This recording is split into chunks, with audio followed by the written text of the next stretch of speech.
नमस्कार दोस्तों, मैं संजीव शर्मा डिजायर न्यूज से। आइए आज आप बात करते हैं देश की सबसे बड़ी एक ऐसी संस्था यूपीएससी के बारे में।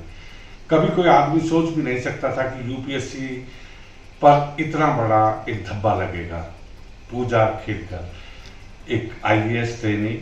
अगर वो अपना भोकाल नहीं दिखाती और वो ऑडी कार के अंदर जो है लाल बत्ती लगाकर नहीं चलती, एक अलग केबिन नहीं मांगती, तो हो सकता है कि आज के समय में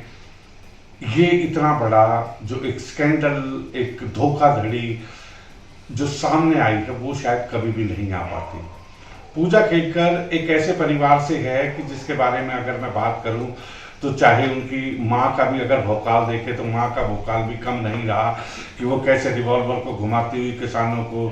अत्याचार कर रही हैं या उनकी ज़मीन को हड़पने की कोशिश कर रही हैं। इसी तरह अगर मैं बात करूं तो उनके फादर ने भी, वो 2 दफ़ा सस्पेंड रहे, कई दफ़ा उन्होंने एक इतनी एसेट्स इकट्ठी कर दी कि जिसके बारे में एक आम आदमी सोच भी नहीं सकता। और पूजा खेलकर ने जिस तरीके से एक धोखाधड़ी यूपीएससी के साथ एक आईएएस बनने के लिए की है, वो अपने आप में एक मिसाल है। उन्होंने अपना नाम बदला, माँ का नाम बदला, पिता का नाम बदला, उन्होंने ईमेल एड्रेस बदला, उन्होंने अपना फ़ोन नंबर बदला, यहाँ तक कि उन्होंने अपने सिग्नेचर भी बदल दिए। अगर डिसेबिलिटी की मैं बात करूँ तो आज के टाइम में 40% डिसेबिलिटी के ऊपर किसी कैंडिडेट को सेलेक्ट किया जाता है, लेकिन पूजा की अगर बात करें कि मानसिकता की बात करें उनकी, तो कुल ही 7%, सिर्फ 7% उनकी डिसेबिलिटी नज़र आई है। और उसी के चलते चलते आज यूपीएससी के चेयरमैन मनोज सोनी ने इस्तीफा दे दिया। उनका इस्तीफा अभी मंजूर नहीं हुआ है, लेकिन अगर मनोज सोनी की मैं बात करूं तो उनको अभी 2029 तक इस पद पर बने रहना था। वो सबसे यंग एज के वाइस चांसलर बने थे और वाइस चांसलर बनने के बाद वो यूपीएससी के अंदर आ गए थे। यूपीएससी जैसी संस्था के बारे में कोई सोच भी नहीं सकता कि जो बच्चे सालों मेहनत करते हैं वो पीछे रह जाते हैं, और जो लोग इस तरीके की धोखाधड़ी करते हैं। ऐसा पूजा खेलकर का एक अकेला केस नहीं है, ऐसे कितने ही केस आज के टाइम में आप देखेंगे तो एक्स पर, सोशल मीडिया पर पूरी तरीके से एक्सपोज हो रहे हैं, लेकिन सरकार आज भी चुप है। सरकार कई दफ़ा जो है ऐसे मसलों में हमेशा चुप ही नजर आती है। कि अगर मैं बात करूं पेपर लीक की बात करूं तो किस तरीके से कांस्टेबलों का पेपर लीक हुआ, और अभी हाल ही में 2022 उत्तर प्रदेश के अंदर जो जुडिशरी के एग्जाम हुए थे उसके अंदर भी 50 कॉपियां बदली हुई मिली। उनको 3 लोगों को सस्पेंड भी कर दिया गया। लेकिन क्या कोई सोच सकता है कि जो इस धोखाधड़ी से या इस हेरा फेरी से अगर कोई जज बन गया, वो इंसाफ कहाँ करेगा? एक आईएएस आईपीएस अगर इसी धोखाधड़ी से बनेंगे तो वो इंसाफ कहाँ करेंगे? डिसेबिलिटी का सर्टिफिकेट लगा के, ईडब्ल्यूएस का सर्टिफिकेट लगा के, इकोनॉमिकल वीकर सेक्शन, अगर किसी के फादर जॉब पे हैं या वो अच्छी पोजीशन पे रहे हैं तो वो इकोनॉमिकल वीकर सेक्शन में कहाँ से आ जाएगा?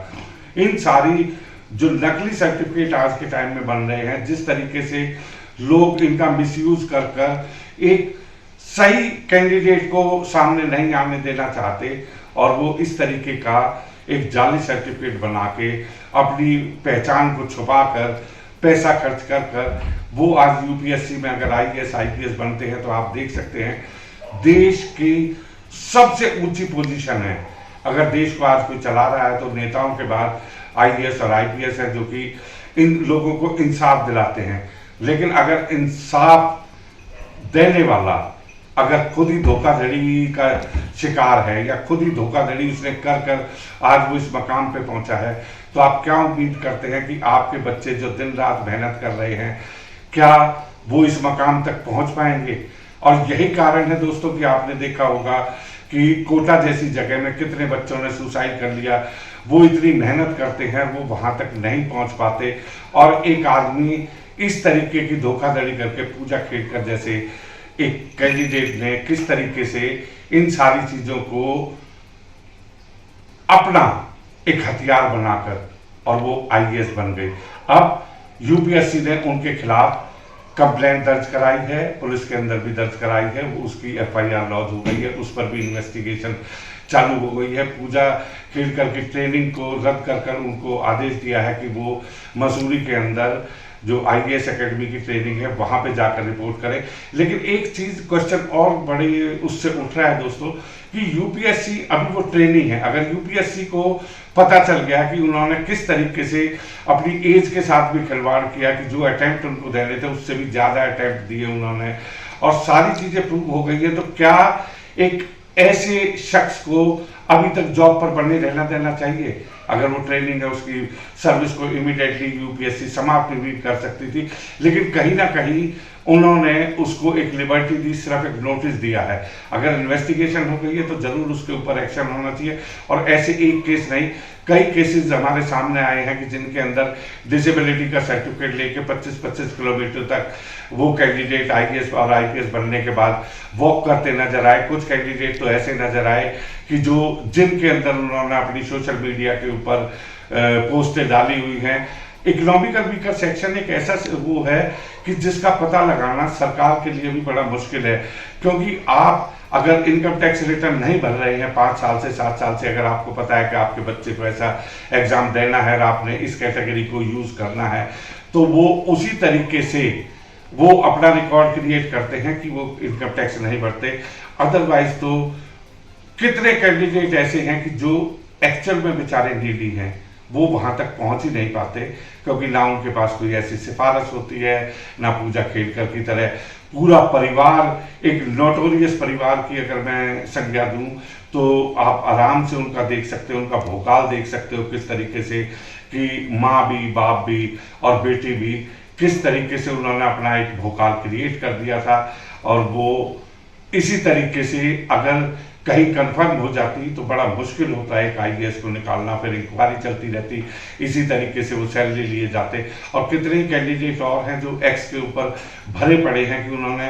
पहले जो है वो कम उनके मार्क्स आए, उसके बाद उन्होंने सर्टिफिकेट लगाए, भले ही चाहे वो SC ST OBC और EWS के सर्टिफिकेट हैं, अगर उनकी बात करें कि डिसेबिलिटी के सर्टिफिकेट है, तो दोस्तों हमारा ये पर्पस नहीं है कि वो सर्टिफिकेट गलत हैं, लेकिन अगर कोई आदमी उनको गलत बनवाकर ये इस तरीके की पोजीशन हासिल करता है तो आपके बच्चे कहाँ जाएंगे जो एक्चुअल में नीडी हैं, जिनको इन चीजों का फायदा मिलना चाहिए। आज शायद ही कोई ऐसा स्टेट बचा हो जहां पे पेपर लीक ना होते हों। ये करोड़ों अरबों का गेम जो चल रहा है, इसके अंदर कौन इन्वॉल्व है? सरकार की आज सबसे बड़ी प्रायोरिटी सिर्फ एम्प्लॉयमेंट होनी चाहिए कि एक फेयर एम्प्लॉयमेंट हो। आज बच्चे 6-6 साल 7-7 साल मेहनत करते हैं, लेकिन अंत में उनको निराशा हासिल होती है। और जब एक बच्चा 7 साल के बाद ओवर एज हो जाता है, उस ड्यूरेशन में उसके पास सिर्फ एक ही ऑप्शन बचती है कि वो या तो आत्महत्या करे या फिर वो छोटी मोटी नौकरी करके अपनी जिंदगी को एक रूटीन में गुजारना शुरू कर दे। लेकिन ऐसे लोग जो सिस्टम के साथ खेलते हैं, पूजा खेड़कर एक मिसाल है यूपीएससी के लिए भी। हम ये नहीं कह रहे कि यूपीएससी के अंदर कोई धांधली उनकी नॉलेज में है, लेकिन अगर उनकी नॉलेज में नहीं है तो ये सबसे बड़ा एक ड्रॉबैक है कि जिस एग्जाम जो इतनी बड़ी संस्था एग्जाम कराती है, अगर उसके नाकों तले ये इस तरीके की पूजा खेड़कर पैदा हो रही हैं, इस तरीके के और कैंडिडेट पैदा हो रहे हैं, तो क्या हमारा देश एक अच्छे IPS और IAS पैदा कर सकता है? मुझे नहीं लगता कि वो पैदा कर सकता है। जो एक्चुअल में कैंडिडेट है, जो मेहनत करते हैं, वो बेचारे पीछे रह जाते हैं और इस तरीके के लोग सामने आते हैं जो किसी ना किसी कास्ट का सर्टिफिकेट लगा के, EWS का सर्टिफिकेट लगा के, डिसेबिलिटी का 7% डिसेबिलिटी पे किस तरीके से